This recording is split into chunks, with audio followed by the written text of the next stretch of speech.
السلام عليكم ورحمة الله تعالى وبركاته. مرحبا بكم في قناة الطبخ الصحي العربي. اليوم كيف ما كتشاهدوا غنقدموا مجموعة من المخبوزات من عجين واحد.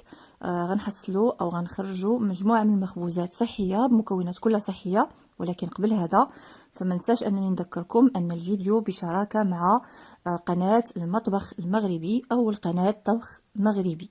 كيف ما سبق ذكرت لكم في بداية الفيديو، فالعجين من عجين واحد ممكن نخرجوا هذه المخبوزات اللي فعلا رائعة وكتستحق أنكم تجربوها، رطبة لذيذة ومكونات كلها صحية. وكيف ما كتشاهدوا الخبز راه كيجي رطب، يعني هنا راه مرت عليه تقريبا 12 ساعة من بعد ما خرجته من الفرن، والنتيجة راه كيبان لكم أنه رطب هش ولذيذ بزاف. ومن هذا المنبر كندعوكم او اي واحد كيشوف هذا الفيديو فنصيحة، حاولوا انكم ترجعوا لموروثنا الخميرة البلدية. طريقة تحضيرها ومخبوزات كثيرة وجدناها بالخميرة البلدية غتلقاوها في القناة الطبخ الصحي العربي. بالنسبة لمكونات هذا العجين فبطبيعة الحال غادي يكون دقيق قمح كامل، سواء غتستعملوا حسب المتوفر عندكم، يا اما كتستعملوا فرينه كامله يعني دقيق قمح لين كامل بنخالته، والقمح الصلب اللي هو القمح كيف ما كنقولوا القمح حتى هو بنخالته. هنا استعملت نصف كيلو من الفرينه ونصف كيلو من قمح الصلب بجوجهم مطحونين وخليتهم بنخالتهم. الاضافه الثانيه وحتى هي من الضروريات اللي هو ايلان او الدخن محمص. هنا استعملت ملعقتين كبيرتين محمص ومطحون. الإضافة الأخرى وهذو كيتعتبروا كلهم محسنات طبيعية للخبز، فهنا استعملت النبق استعملت منه ملعقة كبيرة. النبق راه كيتباع موجود مطحون حاليا متوفر في أسواق مطحون. والإضافة الثانية اللي هو الخروب، دقيق الخروب حتى هو استعملت منه ملعقتين كبيرتين. النبق كنستعملو غير ملعقة واحدة، والخروب استعملت ملعقتين كبيرتين. بالنسبه للخميره البلديه هنا غنستعمل تقريبا كيف ما كنقولوا زلافه ديال الخميره البلديه من القوام الثقيل، يعني ما تكونش سائله وضروري تكون نشيطه باش نحصلوا على خبز ما فيش الحموضه، مخمر مزيان وبدون حموضه.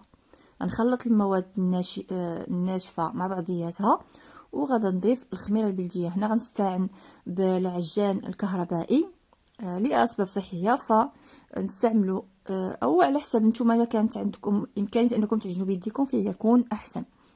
بالنسبه للخروب والنبق والدخن او ايلان فهي كتعتبر محسنات خبز طبيعيه وكتعطي او كتعاون في تفعيل ماده الجلوتين اثناء العجن.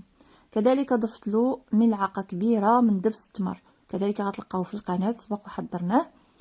وبالنسبه لكميه الماء فهنا تقريبا غنستعمل كوب ونصف يعني ما.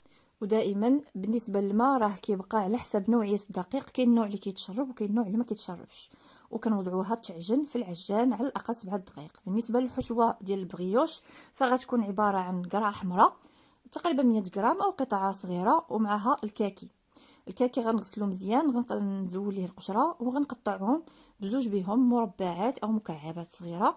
وممكن نضيفوا لهم كميه من الماء، ولكن ضروري اثناء الطهي او ملي تحطوهم فوق العافيه يطيبوا ضروري تبقاو تحركوا لانه كيلصق في القاع ديال في الاناء اللي كطيبوا فيه. فمن الاحسن انكم تبقاو تخلطوا من العجينه ملي تعجنات تقريبا 7 دقائق حتى ل 10 دقائق. كنأكد على الخبز بالخميره البلديه ضروري تعجن على الاقل 10 دقائق، من 7 ل 10 دقائق، و10 هي الممتازه. بعد ما كيتعجن مزيان وكيبان لكم ان ماده الجلوتين تفاعلات، يعني كيبان لكم ان العجين ولا مطاطي، فهاد المرحله كنضيفوا زيت الزيتون اللي شاهدتو ومعاه كميه من الملح.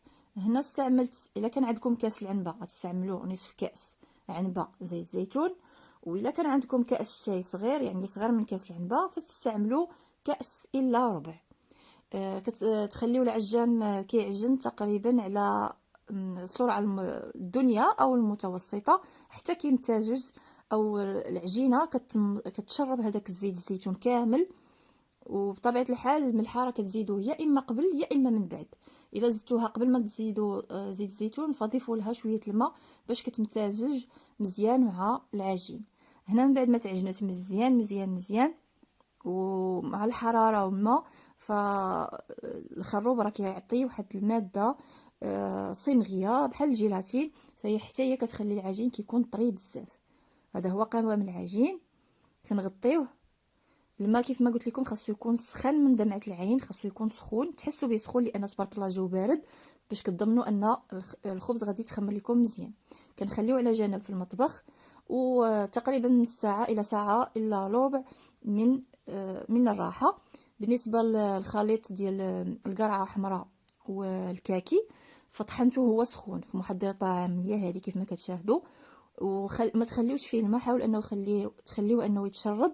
عاد طحنوه وهو سخون، كتزيدوا ليه ملي كطحنوه هو سخون، زيدوا ليه الزبيب او العنب المجفف وهو سخون، باش هذاك الزبيب او العنب المجفف كيتشرب هذيك الكميه الماء اللي بقات من بعد ما طاب. هنا من بعد ما مرت تقريبا ساعه، هنا خليته ساعه وهو كيرتاح العجين، كيبان لكم ان عمليه التخمر بدات. فهنا غادي نمروا مباشره لتشكيل العجين. هنا استعملت لتشكيل العجين دقيق قمح صلب حيت ليه النخاله الغليظه، وغنحتاجو قطاعه وكذلك الماء باش نستعملوه اثناء فرد العجين. هنا حاولت انني نسرع الفيديو لتفادي انه يكون مطول. غادي نقطع تقريبا نصف كميه العجين. هاد العجين طويتها كيف ما شاهدتوا، وهذه اللي غنستعملوها فيما بعد كباغيت. بالنسبه لباقي العجين فغادي ناخذ منه خبيزات صغار، وهاد خبيزات صغار راه ممتازين بالنسبه للناس اللي متبعين حميه، وكذلك اللي عندهم وليدات صغار او اللي كتبغيو انهم ما يضيعوش الخبز، فكتبقى الخبز الفردي يعني احجام صغيره كتكون اختيار ممتاز. هنا كنبدا نشكل العجين. خديت تقريبا 3 الخبزات صغار، ممكن تستعملوها كبرجر، يعني هاد الاحجام الصغيره عندها عده استعمالات، وفي نفس الوقت ما كنتفاداو الهدر وضياع الخبز. خديت تقريبا 3 الاشكال، ومن بعد غدا نمر مباشره اننا نحضروا البغيوش اللي غنستعملوا فيه خليط الكاكي مع القرعه الحمراء. الكاكي علاش استعمل الكاكي وتفاديت انني نستعمل البرتقال؟ الكاكي لانه غادي يعطينا حلاوه بلا حموضه، ولتنكيه كذلك. هنايا كيف ما شاهدتوا فرط العجين، حطيت فوق منه الخليط ديال الكاكي والقرعه، وكذلك رشيت عليه قشور حامض بلدي مغسول مزيان قبل ما نحكوه. وحاولوا ما انكم ما تاخذوش من القشره البيضاء ديال الحامض باش يتفاداو انه يطلق لكم المرار وسط العجين. صافي، كتلفوه او كنجمعوه.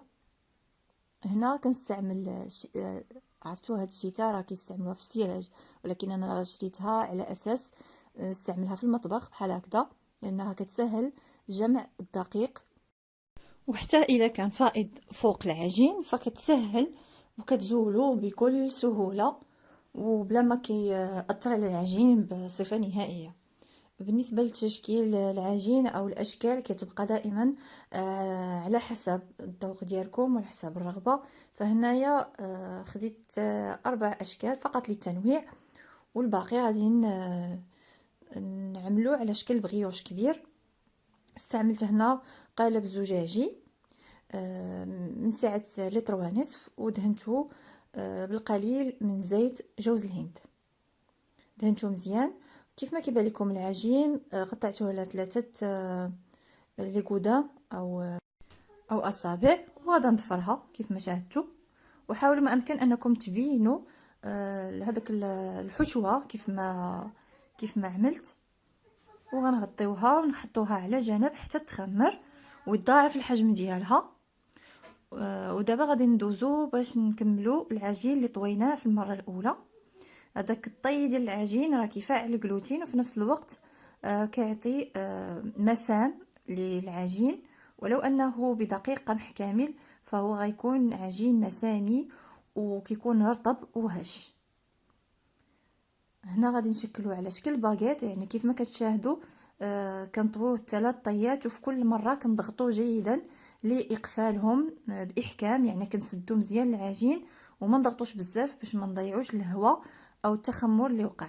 بالنسبه للباغيت لانه صينيه وحده فانا استعملت اسياخ او عيدان الخشب ديال الشوي ووضعتهم ما بين الباغيت او الكومير باش كيعطيو الحاجز او كيكونوا بديل ديال صينيه الفرن اللي خاصه بالباغيت. كيف ما كتشاهدوا هنايا لاحظتوا هنا كنخليوها تخمر حتى كتضاعف الحجم ديالها. بالنسبه لان الجو البارد فممكن انها تاخذ ساعتين حتى ل3 ساعات، ولكن دائما غطيوها بغطاء يكون دافي او يكون صوفي، يعني شي حاجه سخونه اللي غادي تحافظ على الحراره ديال العجين وغتخليها تخمر بسرعه.